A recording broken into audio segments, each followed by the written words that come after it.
I don't need to vote. I'll vote tomorrow. It's fine. Yeah, at the full board meeting or whatever. All right, so it's recording. Right. So go ahead, Good. Sandy. Right. Good evening, everyone. This is a joint meeting of the Health and Social Services Committee and the Transportation Committee. I am Sandra Unger. Wait, say the end of time. The time. The date. I'm sorry, the date is the time is 7:05 p.m. and it's November 13th, 2024. November 3rd. November 3rd. November 3rd, I'm sorry. Okay. My name is Pat Cambria, co-chair of Health and Social Services. Debbie Kowalik, member of Transportation. I'm in another one. Cynthia Rodriguez, board chair. Lisa Valella, member of Transportation. And sorry. David Levitt, member of the Health Committee. And online is Rabbi Fuchs, chair of Transportation. I will read the reading of the conduct statement before we begin the meeting. Community Board 11 meetings must be held in a professional and hostile-free environment. The following rules of conduct are applicable to members of the public, Community Board 11 and Community Board 11 staff. Any action or behavior that disrupts or interferes with Community Board 11 business will not be tolerated during any Community Board 11 meeting and may result in the individual or individuals being asked to leave. If the action or behavior continues, this may be considered disturbing the peace and the appropriate authorities may be summoned. If the meeting is held remotely, the person may be muted or expelled for the remainder. Repeated violations by the same person or group of people may result in further action by the community board. All public speakers must address the full board or the committee with their concerns. Electioneering for a position other than an officer of Community Board 11 is prohibited. Engaging in acts of violence, including threats, are grounds for immediate suspension of the right to attend meetings, pending review by the ethics. That should be changed. Yes, we have to update that. Ethics and Bylaws Committee. Respect the equality, diversity, and privacy of all persons by respecting and evaluating differences of culture and opinion. Refrain from unpleasant or disparaging remarks and other actions. Abstain from all forms of harassment by actively discouraging it. Disseminating false information is prohibited. Okay, now we can start. Well, we're not going to review the minutes, they are online. I know that the health committee minutes should be, I don't know if they're written, they're On YouTube. on YouTube, but I don't know if they've been written up So and the posted. September, there's a draft of the September minutes online already. Yeah. So those just have to be reviewed and accepted, and then October is not yet up. Okay. Okay, thank you. All right, so the first speaker will be from Stop the Chop, New York, New Jersey. Oh, he stepped away for. No, right there, he's in the middle.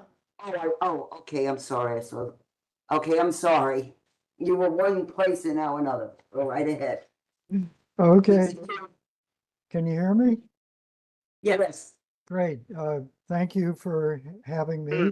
My name is Ken Coughlin. I'm actually a member of Manhattan Community Board 7, where I'm a member of the Transportation Committee also, and I'm also co-chair of our Health and Human Services Committee. So I guess I span both your committees that are here today.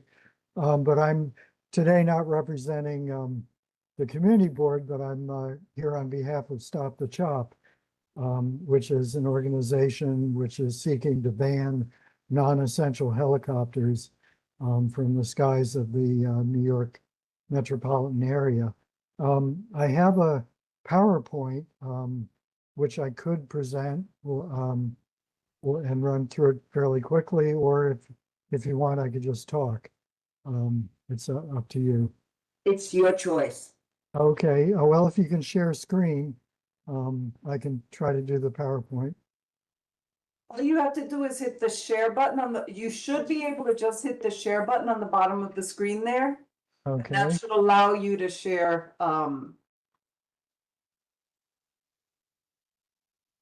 you see that?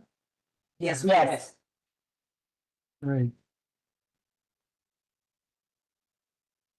Okay, so again, we're stop the chop. I don't know about you, I've got something blocking the, okay. So as I said, we're a nonprofit grassroots organization. And our mission is to ban non-essential helicopters over the New York metro area. We have a coalition which includes Congress members, assembly members, state senators, community groups, number of community boards, and these organizations that you see down below. And what is a non-essential helicopter? It's essentially any helicopter that is commuter or sightseeing or charter. It does not include military, police, emergency services, medical, news, government, anything like that. Only really talking about our commuter and sightseeing. Where do the helicopters come from? In the New York area, there are 3 heliports in New York City. 2 of them are run by the city of New York. One is East 34th Street. One is downtown. Now it's called the Downtown Skyport. It was called Downtown Manhattan Heliport. And then there's a 3rd heliport that's on the west side that is jointly controlled by the city and state, and it's in Hudson River Park. And the vast majority of helicopters, non-essential helicopters that fly around New York originate from these 3 heliports. Other heliports where that also have helicopters flying over New York are in New Jersey, Westchester, and Long Island. And why do we want to ban non-essential helicopters? They make our cities less safe. They cause in pollution. They're bad for the economy. They make cities less safe because one reason is that it's very easy to get on a helicopter at a heliport. There are very few guardrails for keeping people out. And also there are, as I'm sure people remember, we recently had a crash in April that killed tragically a family of 4 and the pilot. On average, there are about 2. There's a serious helicopter crash about every 2 years in the New York City metro area. And also they fly dangerously close to our historic landmarks like the Statue of Liberty. They're also a huge public health issue. They create noise. Noise is a public health problem. For these reasons that we give here, there are all kinds of links to noise, has all kinds of links to health afflictions such as high blood pressure and things like that.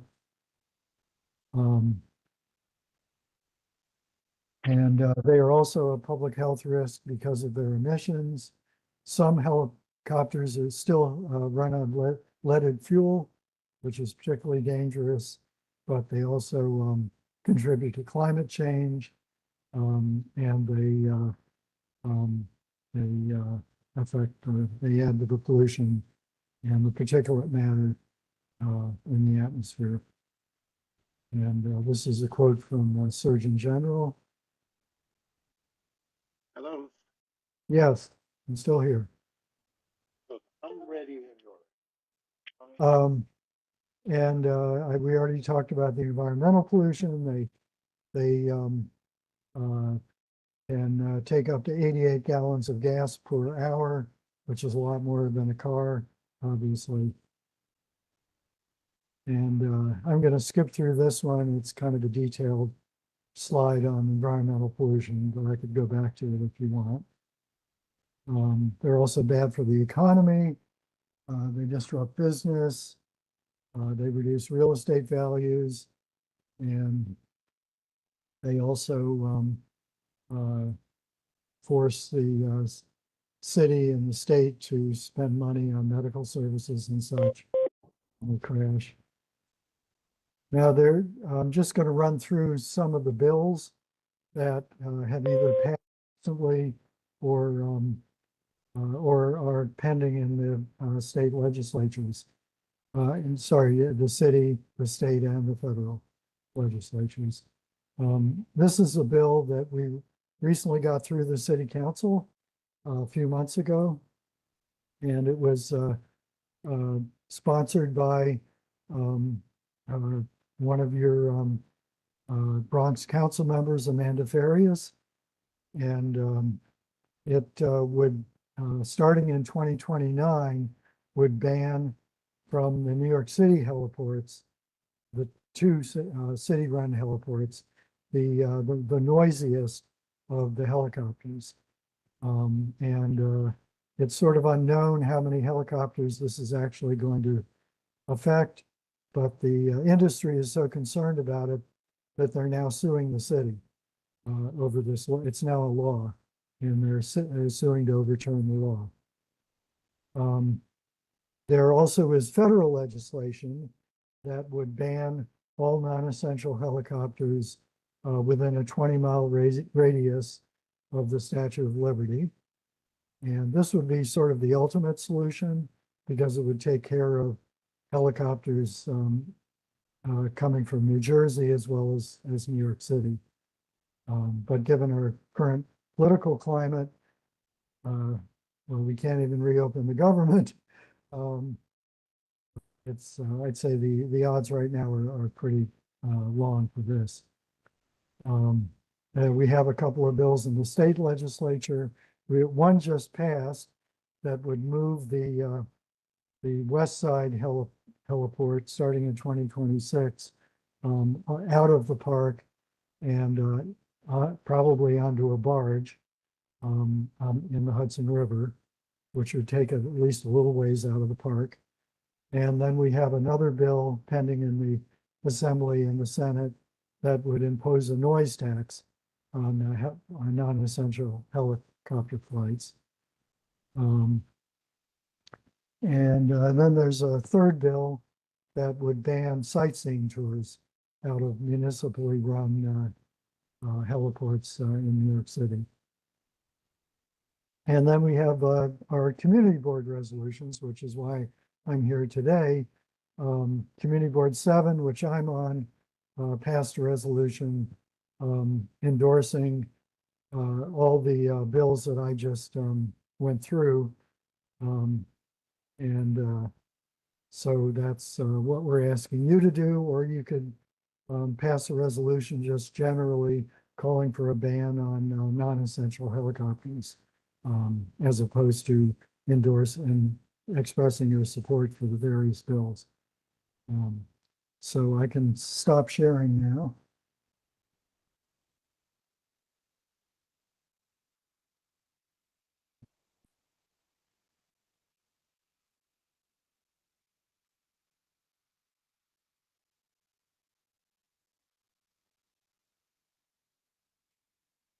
You still there?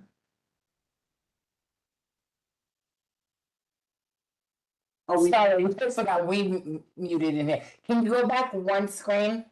Okay. to the resolution. Yes. Thank you. Thank you. Thank you. This is not the entire resolution. This just gives the sort of the preamble. Okay.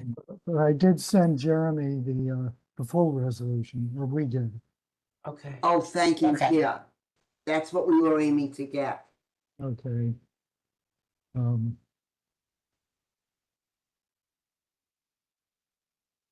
Is there anyone on the board who has a question? Or a concern? I mean, my question kind of is that if these things are already passed, then what are we expected to do? you mean the bills that I was talking about? Yeah, We only have a couple of bills that have passed and they only address a very small part of the problem. For instance, the city council bill will only ban the noisiest of the helicopters. And we're still not sure how many helicopters that's going to involve. And that's not going to happen until 4 years from now. And it would only be helicopters from the 2 city-run heliports. So that it's kind of an unknown what the impact is going to be. And it'll take 4 years for us to even find out what the impact will be. And the other bill that passed just has to do with moving the heliport on the west side a little bit offshore onto some barges. So it doesn't really take care of the helicopter flight problem. It would just alleviate some of the impact on the park on the west side. Does that answer your question? I believe so on that. And the other thing was, I'm not sure which screen it was, but like if a movie's being, yeah, I think, go back. Wait, Maybe this one? that one, Yeah, yeah, right there. right. So if somebody's shooting a movie, there would be, this one would prohibit them from shooting a movie using a helicopter? Or are they getting hit with the noise tax? This would prohibit photography, videography, or similar production activities over New York City. It would not prohibit news or media, but it would. I'm not sure. I'm not sure what the impact would be on movies. I think this is just amateur photography, videography, but I would have to double check that. Okay. Thank you. Okay. Yeah. Are there any other Yeah, questions? I just want to share a couple of things from the resolution that they passed in CB7, just kind of as an FYI.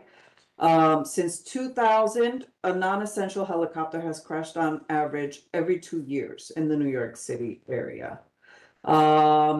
311 received more than 26,000 helicopter noise complaints in 2024, an average of 40 complaints a day. Just looking quickly at the resolution. Thank you, yes. I Sure. would also just add that we estimate that there are 80,000 non-essential flights over New York City every year. 80,000. wow. 80,000. That's a lot. Yes. Just the downtown Manhattan heliport by itself allows 30,000 sightseeing flights every year. So that's a big chunk of it. Yeah. Does the helicopter companies, these sightseeing tours, do you know of these helicopter companies? They're definitely, I mean, there's so many tourists that come to New York City, and they would definitely lose money. But does anybody profit from the sightseeing tours? Well, these are, there's a handful of sightseeing companies. I don't know whether they make a profit. I assume they do because they remain in business. they don't employ that many people.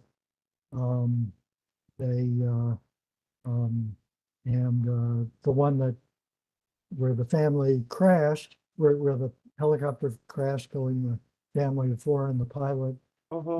that company went out of business um, uh, very quickly. Um, and you know, our belief is that they don't generate enough. They're not enough of an economic benefit. Right. It's not even close Mm. to compensate for the effects, the economic effects on the city as a whole. In terms Yeah. of noise, in terms of pollution, in terms of property values, things like that. Thank you. Thank you. I have a Is there question. anyone else? Yes, I have a question. Are there any restrictions currently for the sightseeing helicopter tours? Yes, the ones that originate from the Manhattan downtown heliport are by law, which passed in 2016, thanks to our efforts, are restricted from, they can only fly over water. They can only go up the Hudson and up the East River a little bit. They cannot fly over land. They can only fly certain hours, and they're limited to 30,000 flights a year. Before 2016, they could fly 60,000 flights a year, incredibly enough, and they could fly over land. Some flights originated from New Jersey, and they are not subject to New York City's rules. Oh, So they fly, they're the Right. ones that come and fly over Central Park, which I live near, and you hear them on a daily basis. So they skirt the rules by originating in New Jersey. That's why yeah, then they don't find the restrictions and. That's why they want the federal law. Yeah, yeah, Mm. let him or finish. New Jersey law, one or the other. Is there anyone else with any questions or comments? All right, if you'll wait until we do the gallery session in case someone has a question, we will go on with our next speaker. But first, you want to talk about the street naming, Debbie? Right there, yeah. Okay, Tabling that. okay. Then Jada and Tareen, it's your ball game now. And they are going to speak about the new bill that's sugar and salt warning labels. Good evening, everyone, and thank you so much for taking the time to hear us out today. We wanted to make this as brief as we can and still get our point across. We're speaking today regarding Intro 1177, a bill that will expand added sugar and sodium labels to all restaurants. Before we dive right in, we want to introduce ourselves first. So, it's in District 13 almost my entire life. Can you please speak a little I louder? grew- Tim? Oh, sorry. I want to introduce myself. My name is Tareen, and I lived in District 13 for almost my entire life. I actually grew up in Pelham Parkway, and I lived there up until 2022. But then afterwards, we actually just moved 15 minutes away to Pelham Gardens, so I'm still in the Pelham area. So my name is Jada, and I am a Brooklyn native. I'm a proud member of District 75, but I do have strong ties to the Bronx. I'm here with Tareen to emphasize how this bill connects to broader health concerns and why transparency in sodium and sugar labeling is essential for healthier communities. I've seen so many changes over our food scene in the past couple of years, especially here in the Bronx. Lately, there's been this huge upsurge in dessert shops. I remember when Yummy Dips opened just a few months ago on Lighting Avenue. Like they were giving out free samples outside, and it was a really nice event for the community.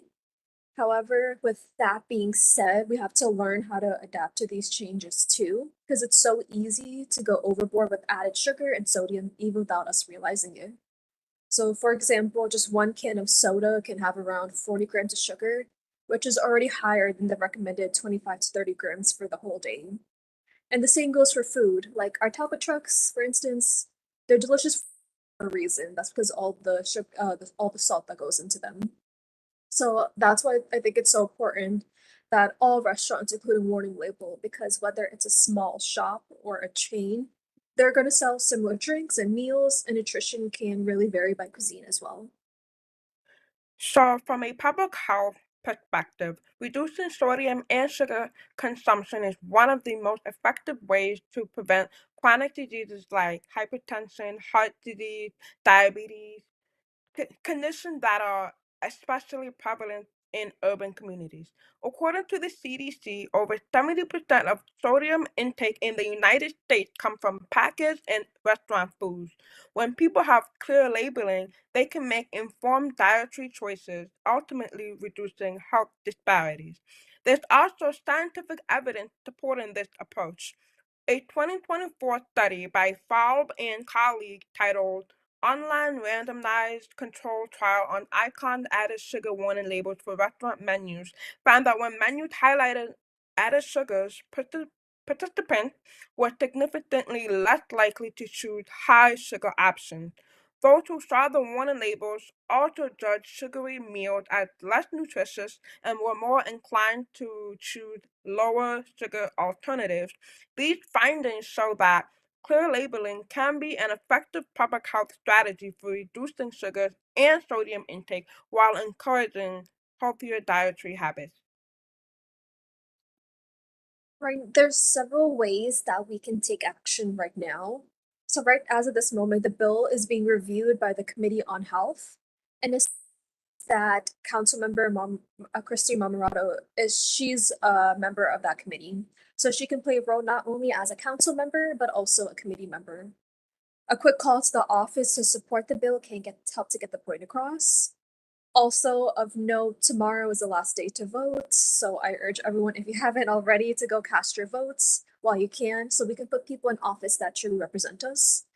That was everything, but thank you everyone, and we really hope that you can help support the introduction to Bill 1177 to ensure that every New Yorker has equal access to nutritional transparency, regardless of where they eat.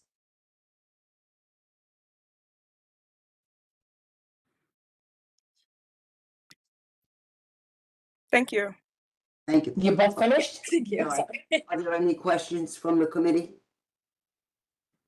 So I just want to just say, just to be clear, one of the things that your goals are for restaurants to put these labels on their menu so people are more aware of what they're eating and thinking about their intake, which is really great if every place had that. So right now there already is a label for both added sugar and sodium, but it only applies to chain restaurants. So anyone that has 15 or more locations.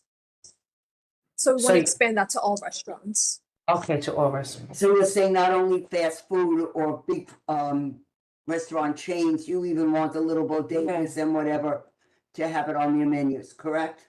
Yeah. Yes. Yes. And the dessert shops too? Yeah. Yeah. I guarantee you the dessert shops are definitely loading up on sugar. That's what they're known for. Shops is not a restaurant, I just wanted clarity. Right. I have a question. Yeah. Who would be overseeing making sure that the information that's being put out there is accurate? Information regarding what sense? So if a restaurant is required to put the amount of sugar and salt on the menu, who is ensuring that it's accurate? I'm not 100% sure, but I would think it would fall on like Department. Department does like inspections and stuff like yearly. They have to check in that they're applying with like food standards, and I would think it would fall under that department as well. I agree. Is there anyone else on the committees? David? David, you have a question? No, I don't have any questions. Alright. So now we're going to open up the gallery session. Wait, oh, no, Right. no. I'm sorry, the street meeting. Sorry about that. Forget me. It's, Number 5, the street co-naming application.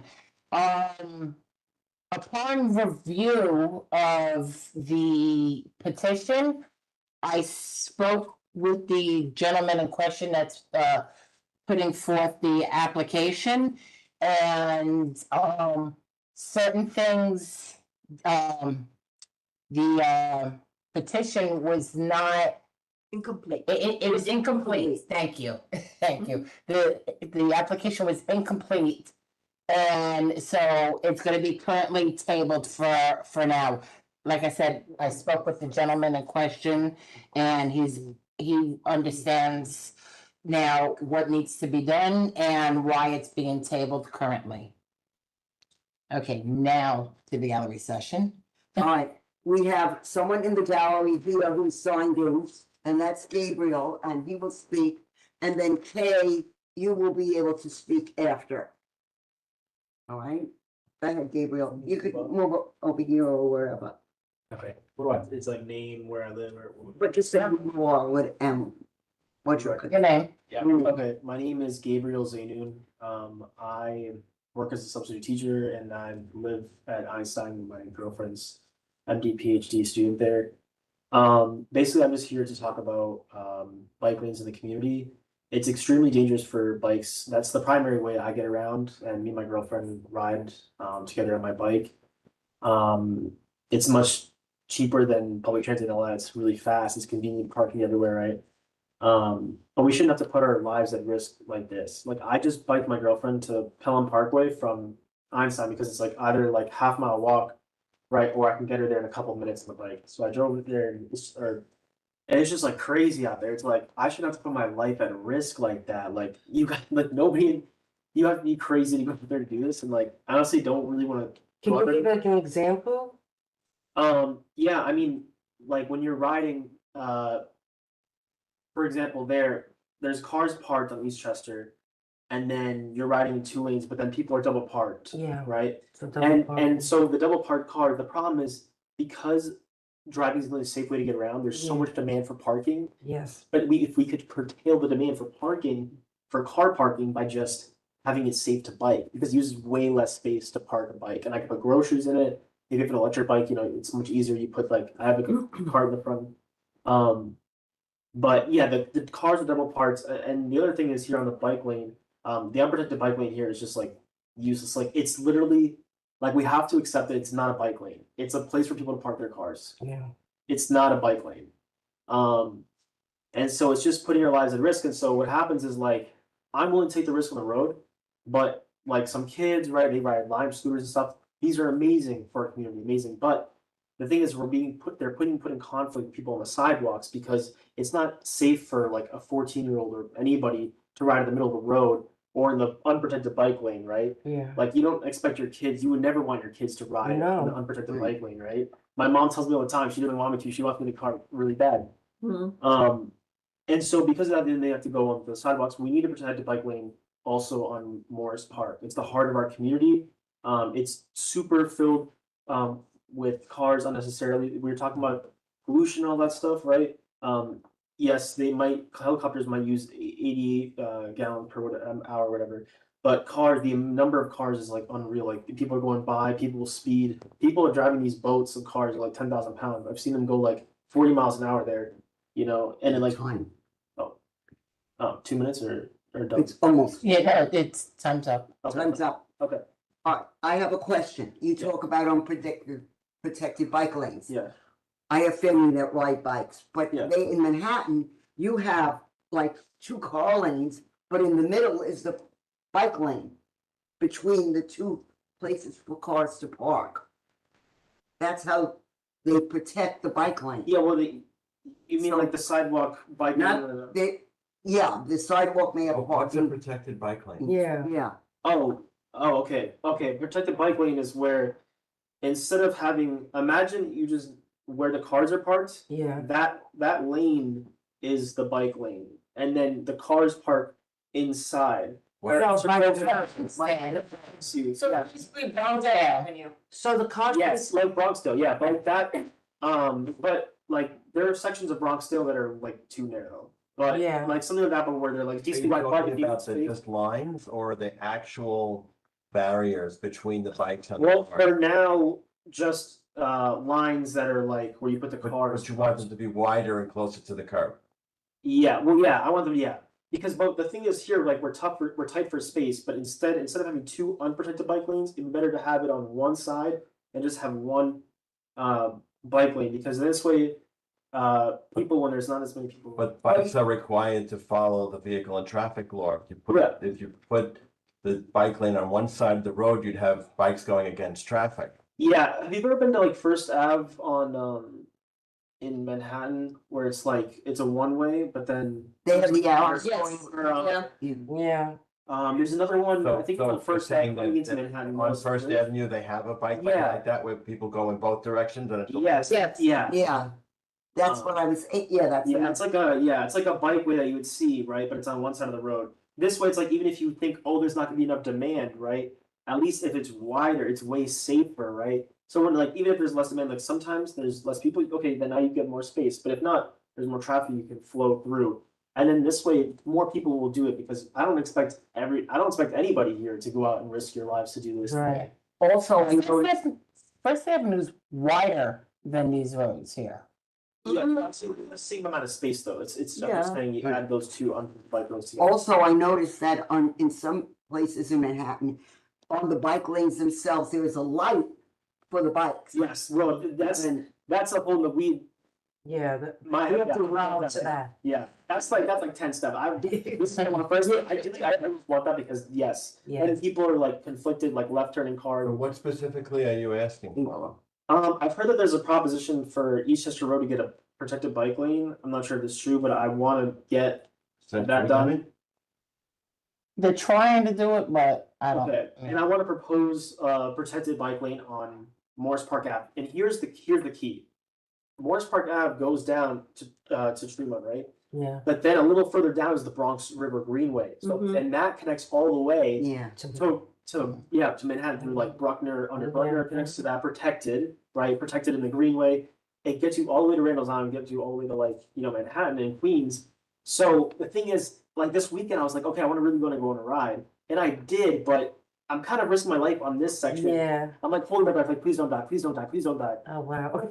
No, I know. Okay, and then I get there, and I'm like, okay, now, but it's like, this is the heart here, and like, there's a lot of people who live close to the central business district, so it would be really crucial for us to connect safely. Yeah. Because I know that from Randall's Island, you can get up to here, but people don't know of a certain path, like by the Yeah, subway station or somewhere around Yeah. there, that you could pick up the bike lane again. yeah. So people have to become more aware of that. But I also want to state that Bronxville, even though it's a protected bike lane, I drive Bronxville every day with a school bus. Mhm. And I want to say two things. One, bikes are not in the bike lane. Bikes are cutting in front of me, going through red lights, or There's there's a protected bike lane as well. a protected bike lane, but they're in front of me on the bus. Yeah. You're in front of me on the bus. Because there's always cars. That's the problem. So there's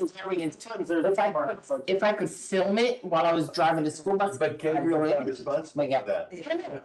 I'm just. Sometimes, okay, so a lot of times, yeah, what happens is either the protected bike lane is too narrow, so then it kind of puts us at risk of like getting doored by cars. Mm-hmm. And then, the other Yes, thing is sometimes in the distance, there'll be a car parked. So even if it's not close, like I'm not gonna wait. But there is a buffer zone.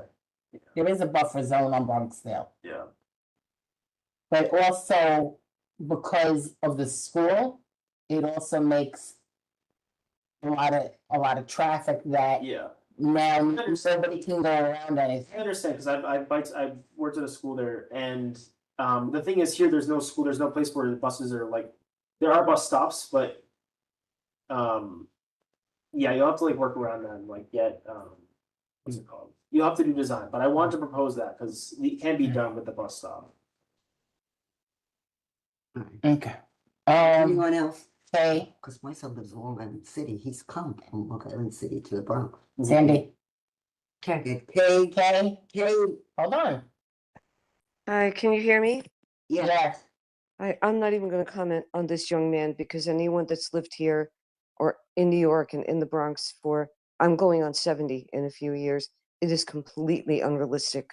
Aside from the fact that Morris Park Avenue had a road diet done some years ago, and whereas the traffic flows more freely now, the only way to do what he wants to do would be to either get all the cars off the road, which is, insane, or you would have to take the sidewalks and lessen the sidewalks to accommodate, if you understand anything about tactical or construction or anything, which I do.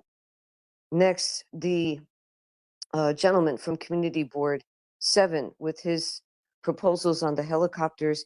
I mean, it wasn't until recently that I had heard anything about helicopter crashes. Yes, occasionally they do, but I had no idea that it was so many helicopters crashing. And why are we only hearing about this recently?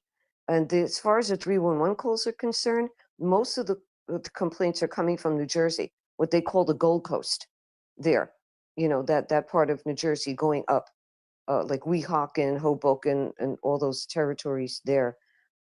As far as he didn't have any real specifics on how much income the helicopter industry generates, the tourists and business people flying in the helicopters. I'd like more information on that because if it is lucrative, taking income out of New York at this time would not be a good thing. And as far as the movie industry is concerned, they generate a lot of income for New York as a whole. So to restrict them from shooting would just not work out well. And as far as the two young ladies with the salt and sugar thing, we've had this in effect. I'm a healthcare worker. City Councilwoman Christy Mamorato was in healthcare for over 24, 25 years. So we're both very well aware of the risks of salt and sugar. To have these signs on the more exclusive restaurants, people go to these restaurants to enjoy a meal. I'm sure if they're going to these restaurants, they're pretty well aware of salt and sugar intake. As these people would be more inclined to be more guided I about think- what they eat. Mhm. So I'm in favor of enhancing it, but as far as like where these signs go, that's I have a few questions. Other than that, that's about it. Thank you for having me, guys. Thank you, Kay. Thank you, Ken. Thank you. Thank you. Is there anyone else with any questions or comments? Would you like me to respond to the economic? Yes. No. I Why? want to, sorry. What? Okay. Right. Go ahead, sir. Oh, okay. So on the economic question, the Economic Development Corporation runs the two city-run heliports. They estimate their claim, which we question, but they claim that it brings in about $80 million a year to the city. But they also admit that $50 million of that goes to the purchase of fuel. So it's like New York City's in the business of being a gas station.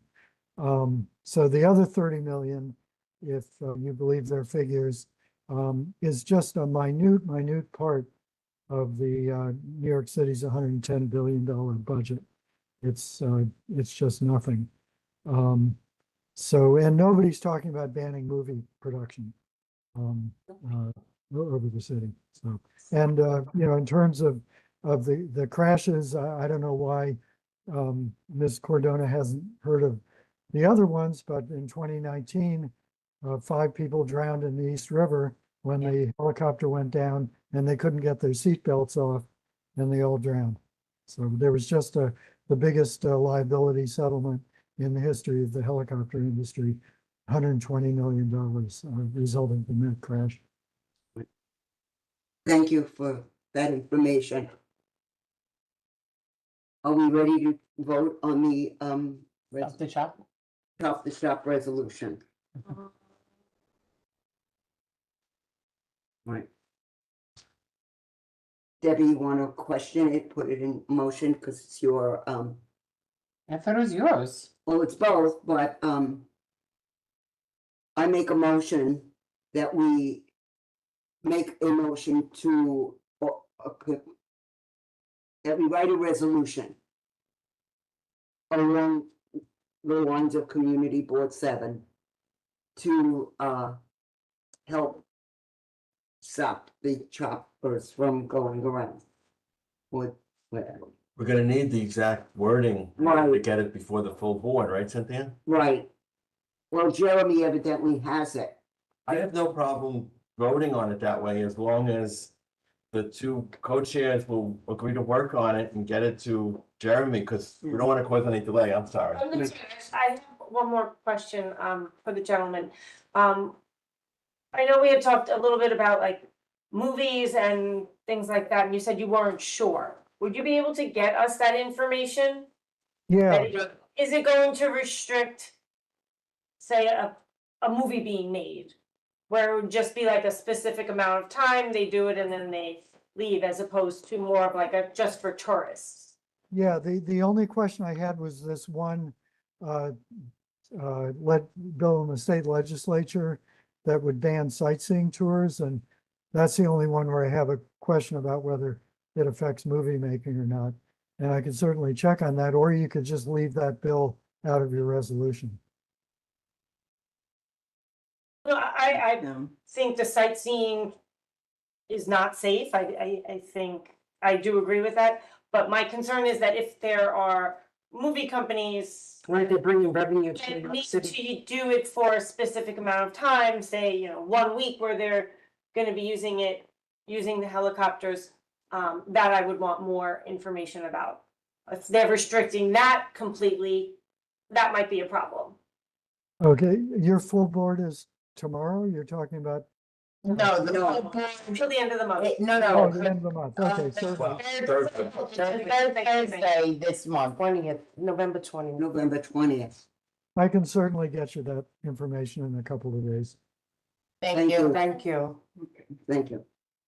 All right, so I make a motion that we create a resolution along the lines of what Community Board 7 has, once we get the full resolution from Mr. Coughlin, which he said he sent to Jeremy. Right. Okay. Anyone seconded? I second it. David seconds it. All right.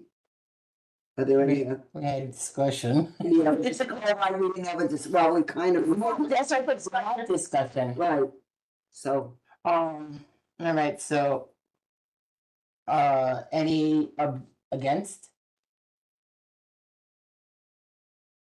Any abstention? So then I guess it's unanimous. carried, is it unanimous for the members here? And there is a quorum for the record, right? Correct. How are we counting the quorum? Is it with a joint committee? It would be, if there's 8 and we have 5. I'm sorry. We could, I know the numbers, but what is the formula? Are we counting? We have to have a quorum of each committee or of both committees combined? combined. Yeah, And we have that. Yes. Okay, Yes. great. New business? Right, no, old business. none, Nothing I have that's no, pertinent right now.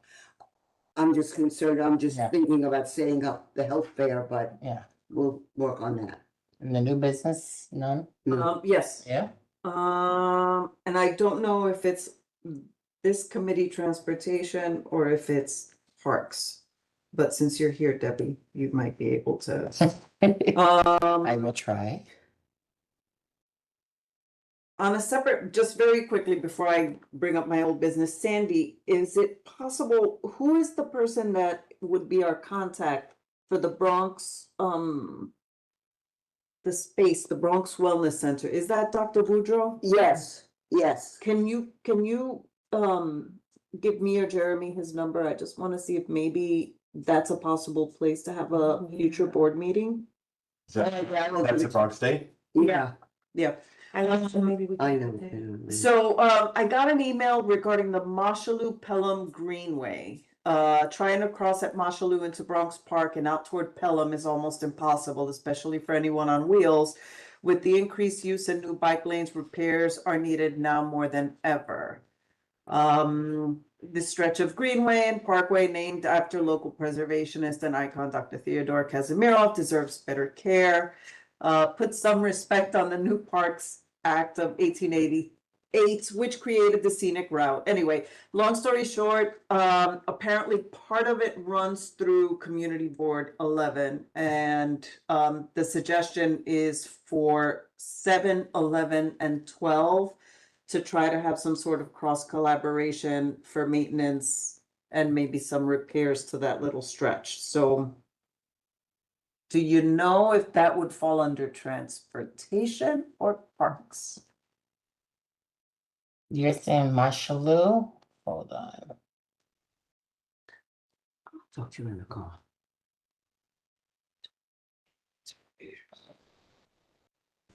Okay, where? So like, so this is the CB11, I mean CB12 section, right? And then this section here falls under us. Which section? Okay. Are we looking? Yeah, Yeah. Alice She's is, pulling it up. right, I needed to see, She did see it here. But I thought we only go to Allerton. yeah, No, No. we actually go It's a to Gun D. Hill. We go to Gun Hill, right. Yeah. In a certain part, we go up to Gun Hill. Right, You know what I mean? right. And then part. yeah, over here, we're up to a D. Right, AD, a D. yeah. However you, yeah, however you wanna So pronounce it. where is the area? I know this is Theodore Kazmirnov. Right, and so we have Bronx Park, it's like that little bitty, looks like that little bitty road right to the, right there. Yeah. Oh, that makes What- sense, yeah. Where his hand was or where the car Where was? his hand was, that little bitty, Okay. yeah, That would be Parks. okay. Okay. All right. Right. So that answers your question? Yep, And I will get you the number. I'll send it to you tomorrow. thank you. Let me get back over here. Okay. So that's that. Before we close, do we want to take any action on what Gabriel spoke about? Maybe make a commitment to discuss it, review it, continue. We can make a commitment to discuss it.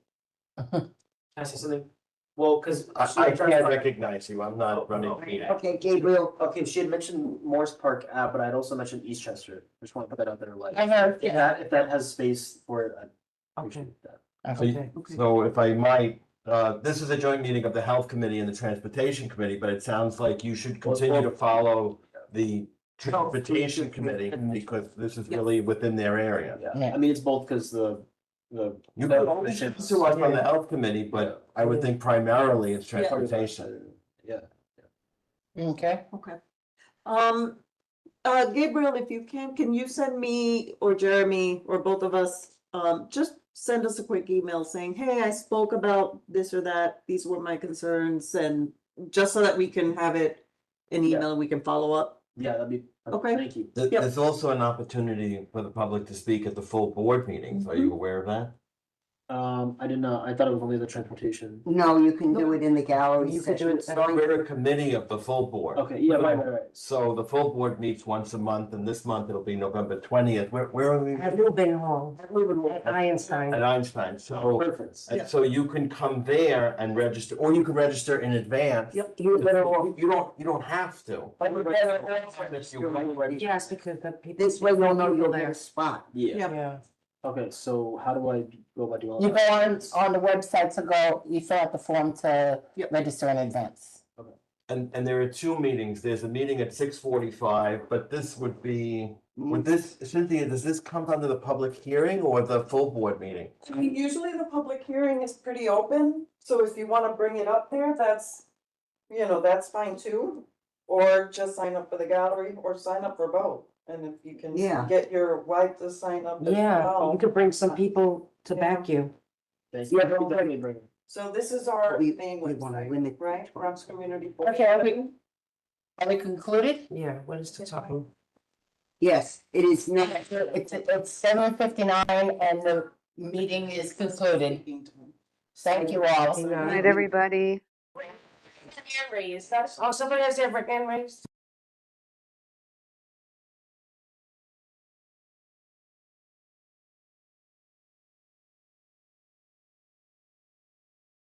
Hello, can you hear me? Yes. Oh, it's DJ. Yes, Oh. AJ. That was my request about the Greenway. If I can just elaborate a little bit more. The Okay. Marshall Loop Parkway Greenway dates back to the 1930s. It goes through Marshall Loop Parkway, which is considered the ramp in front of the 5-2, and it predates the Marshall Loop bike lanes. It goes around the 5-2's parking lot, through the park, which is Kazmanoff Boulevard, into Bronx Park, which is then into Allerton, like skate park out to Allerton. I was told it's DOT, not Parks Department, because it's like an interstate roadway as a greenway. It's not the new bike lanes, but that one little section, because CB 11 stops at Webster and 11 starts at the other end of the park and 12 is still up there, has been like neglected just because of the gerrymandering. I don't know. I went to 7. I posted it to 12. Now I'm coming to 11. They're all aware. I don't believe it's Parks Department issue though. But thank you so much for talking about it and looking into it more. Have a good night, everybody. Thank you. Thank you. Thank you. Good information. Okay. Yeah. Yeah. All right. Meeting is closed now at 8 p.m. Thank you. Good night. Everyone.